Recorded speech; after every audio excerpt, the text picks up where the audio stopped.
Alors bonjour à tous et bienvenue dans cette nouvelle vidéo. Donc aujourd'hui nous allons répondre à la question comment récupérer son ex effectivement. La première question à se poser c'est pourquoi est-ce que vous souhaitez récupérer votre ex. Généralement quand une relation se rompt, quand il y a une rupture, ce n'est pas par hasard. Donc posez-vous la question, est-ce que vous êtes bien sûr de vouloir récupérer cette personne? Est-ce que vous n'êtes pas face à des problèmes qui sont insolubles?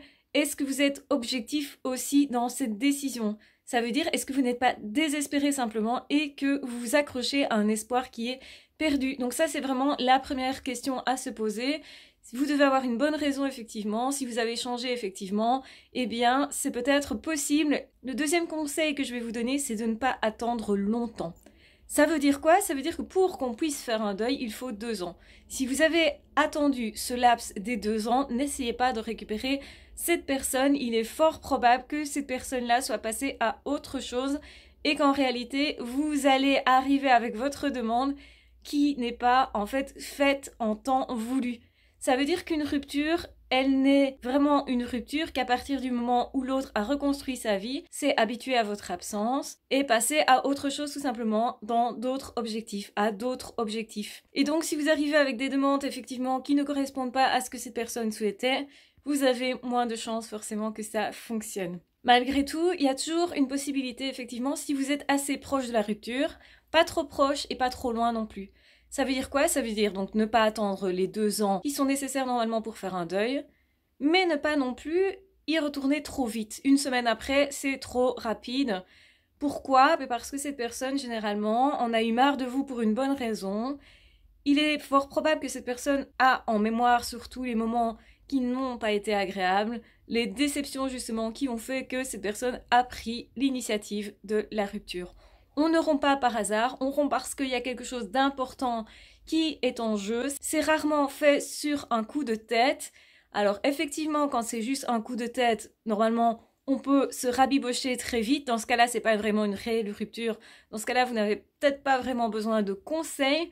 Simplement, le fait de montrer à la personne que vous souhaitez que cette personne revienne, ça va faire la différence. Mais dans le cas, effectivement, où la personne a accumulé des frustrations, a accumulé des déceptions, où effectivement vous aviez peut-être un projet qui n'a pas pu se concrétiser parce qu'au final ce n'est pas le même projet parce qu'en fait il y a incohérence, et bien à ce moment-là, forcément il y a eu des déceptions. Peut-être aussi vous êtes resté longtemps sans écouter vraiment cette personne-là. Peut-être aussi vous n'avez pas pris au sérieux les signaux que cette personne vous a envoyés justement, juste avant la rupture. Si cette personne vous a envoyé des signaux du style « je vais te quitter, fais quelque chose », etc.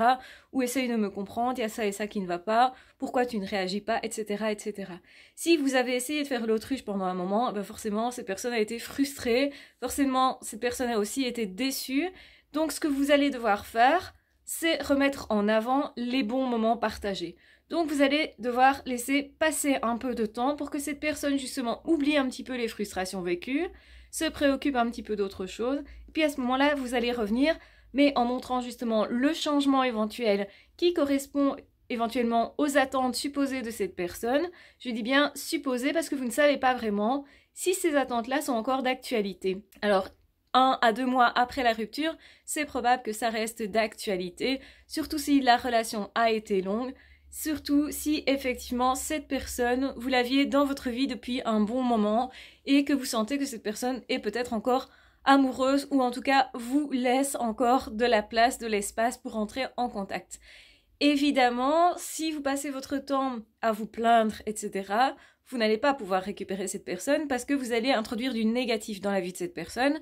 Donc nous, ce qu'on veut faire, c'est tout l'inverse, c'est introduire du positif. C'est montrer que vous avez évolué, c'est montrer votre bonne volonté, c'est montrer que maintenant vous êtes vraiment là, c'est montrer que maintenant vous écoutez vraiment cette personne-là, c'est montrer que maintenant vous avez compris les attentes, les demandes de cette personne-là.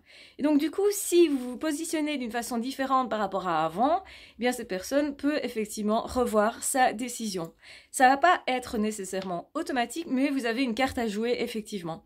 Ça veut dire que si vous faites ça, eh bien, il va falloir aussi mettre un laps de temps pendant lequel vous essayez, et ça veut dire aussi à un moment donné que vous allez devoir lâcher.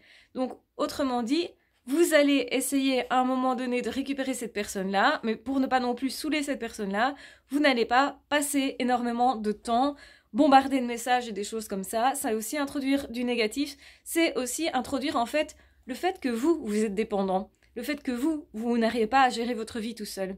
Et ça va saouler la personne en fait.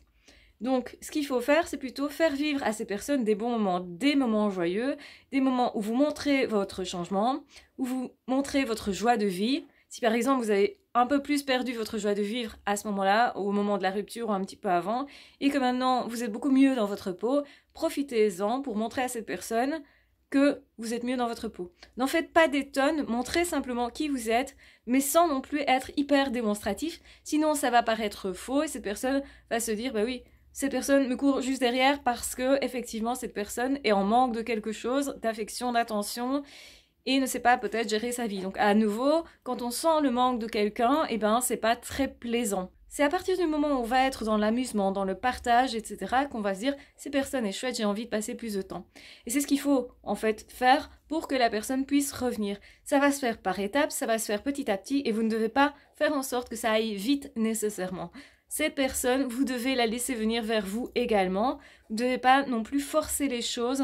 N'essayez pas, par exemple, d'avoir plein d'infos sur cette personne-là ou de l'espionner. Ça, c'est une très mauvaise idée parce que cette personne va perdre confiance en vous et va comprendre aussi qu'il y a un manque, qu'il y a un vide, qu'il y a quelque chose chez vous qui dysfonctionne en fait. Donc, essayez de ramener les plaisirs que vous avez vécus ensemble, les bons voyages, les bons souvenirs, etc., etc. Peut-être éventuellement les choses que cette personne a oubliées.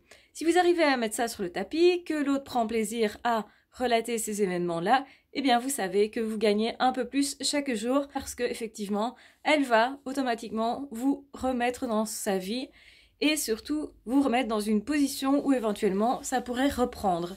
Donc ça veut dire que cette personne ne doit pas considérer que vous êtes amis. Si l'un et l'autre vous vous dites on est juste amis, eh bien il y a moins de chances pour que ça fonctionne. Donc évitez de dire ce genre de phrase je reviens en tant qu'ami. Donc autrement dit, vous devez faire tout pour réactiver les plaisirs communs partagés. La relation a été belle à certains moments, sinon ça n'aurait pas duré autant de temps. Mais attention justement que cette personne vous connaît déjà. Donc par rapport à une autre personne éventuelle nouvelle qui a quelque chose à apporter de nouveau, quelque chose justement qui va paraître fun parce que nouveau, parce que justement ce qu'on ne connaît pas généralement est aussi attirant et tout ce qui nous paraît différent de ce qu'on n'a jamais vécu, etc. va être attirant. Évidemment, quand on sort d'une relation, d'une rupture, qu'on se remet directement en couple, ben là c'est une relation plutôt pansement. Donc là vous avez effectivement une carte à jouer pour récupérer cette personne. Vous savez que la nouvelle personne n'est qu'une personne qui fait pansement, n'est pas quelqu'un pour qui la personne a vraiment des sentiments, etc. Par contre, si 6 mois, 1 an après, cette personne a rencontré quelqu'un d'autre, il est probable que cette personne a déjà fait son deuil ou est déjà en cours, et peut-être, effectivement, là, vous aurez clairement un rival ou une rivale, et là, effectivement, il va falloir jouer beaucoup plus fin. Donc, tout dépend de quand vous décidez de revenir dans la vie de cette personne. Pourquoi vous décidez? Donc il faut avoir changé, il faut avoir travaillé sur soi, il faut montrer sa bonne volonté, il faut revenir avec une joie de vivre, etc. Si vous revenez déprimé, ben ça ne sert à rien. La personne ne va pas vous reprendre si vous êtes déprimé, etc. En tout cas, ça a moins de chance. Parce que nous, êtres humains, on est attirés par la joie, on est attirés par ce qui nous porte, on est attirés par quelque chose et quelqu'un qui va nous amener du positif. Donc autrement dit, amenez quelque chose de différent et soyez différent. Donc en fait, vous devez reséduire cette personne-là comme si vous la rencontrez pour la première fois, tout en sachant que vous avez vécu des trucs communs dont vous pouvez vous servir justement pour réactiver la mémoire de choses positives et des choses intenses. Plus les choses qui ont été vécues sont intenses dans le sens positif, plus vous aurez de facilité pour récupérer cette personne. Donc toujours vous posez bien la question, pourquoi je veux récupérer cette personne? Quel sens est-ce que ça a? Il y a une rupture, donc je ne récupère pas la personne juste par frustration parce que je suis en manque ou parce que je suis dépressif. La personne là ne va pas revenir parce qu'elle va sentir votre manque et votre dépression. Et donc là, ne faites pas ça, c'est pas un bon conseil que je vous donne de retourner avec cette personne-là. Donc si vous avez décidé d'être amis et qu'à un moment donné vous avez dit à l'autre personne ok on est amis, etc. L'autre, il est clair que vous n'êtes plus dans cette case de potentiel amoureux ou amoureuse. Vous n'êtes plus considéré comme une personne avec laquelle cette personne pourrait passer sa vie au niveau amoureux. Vous êtes dans une autre case, donc ça veut dire que cette personne va rentrer en relation d'une façon différente avec vous, ne se préoccupe pas de ce que vous êtes en train de faire là, maintenant, tout de suite, mais va simplement vous dire « Ok, salut, ça va », etc.